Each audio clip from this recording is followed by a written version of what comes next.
Safi sana. Kweli mzee Mwambeni amepata mrithi bora. Hii mifugo inaonekana ina afya sana. Na kwa tathmini ya haraka haraka inaonekana itaingiza kipato kikubwa sana. Hapana. Kanuti rafiki yangu.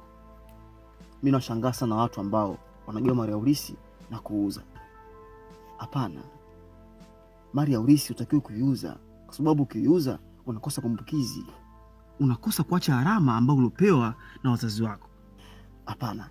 Mimi nitakuwa tofauti nao wengine. Nitaitunza na kulinda mali ya baba yangu.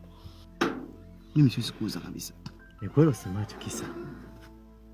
Inabidi sisi na wengine jamii nyingine kiujumla tubadilike. Utasalahisi shemeji. Tununu. Daga ni mbombo. Daga, karibu. Une ngulonda nguvuka kwa Kiwira.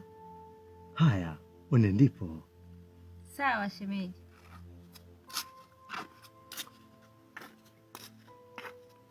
Hongera sana.